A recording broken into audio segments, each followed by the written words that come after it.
কবরে নাফরমান যখন প্রশ্নের উত্তর দিতে পারবে না, তখন একজন ফেরেশতা এসে ইউদরাবু লাহু মিমিতরাকাতিম মিন হাদিদ, লোহার একটা গুর্জ, লোহার একটা হাতুড়ি দিয়া তারে এত জোরে একটা আঘাত করবে, দরবাতান বাইনা উযুনাইহি, দুই কান বরাবর মাঝখানে আঘাত করবে।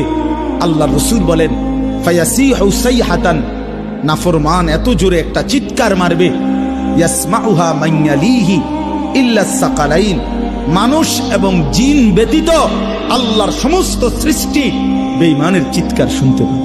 যুবক, আবারও বলি, নামাজ পড়ো, আখলাক ভালো রাখো, চরিত্রহীন হইও না, লম্পট হইও না, নারীর ফান্দে পইরো না, মোবাইলের আসক্ত হইও না।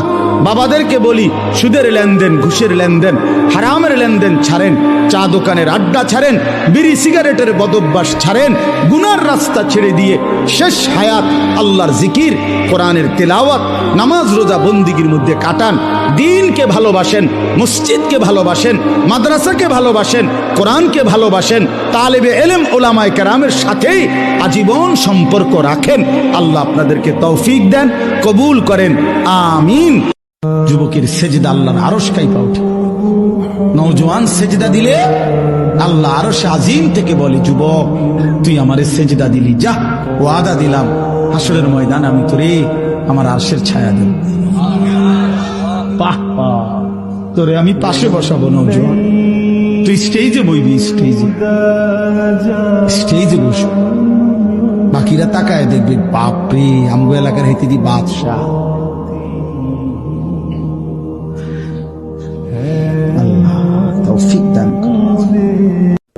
চলেন ভালো হই, চলেন বদলে যাই। যুবক, বদলাইতে হবে তো, খোদার কসম যুবক, এই নওজোয়ান বদলাইতেই হবে। নষ্ট হইও না বাপ, তুমি বরবাদ হয়ে গেলে, তুমি চরিত্রহীন হয়ে গেলে এই সমাজ থেমে যাবে না। তুমি মরে গেলেও পৃথিবীতে আলো ফুটবে, রোদ উঠবে, বৃষ্টি হবে। আল্লাহ পাক বলছেন হাদিসে কুদসির মধ্যে, হে আদম সন্তান, তুমি যদি আমার সামনে আসমান জমিন সমান পাপ নিয়ে হাজির হও, আসমান জমিন সমান গুনাহ নিয়ে হাজির হও, কিন্তু আমার সাথে কাউকে শরীক করো নাই, শিরকের পাপ নাই, তাহলে আমি আল্লাহ তোমার সামনে আসমান জমিন সমান ক্ষমা নিয়ে হাজির হব। বলেন সুবহানাল্লাহ। আল্লাহ, আমি জানি তোমাকে আল্লাহ বলে ডাকার মতো পবিত্র জবান আমার কাছে নেই, আমি হারিয়ে ফেলেছি।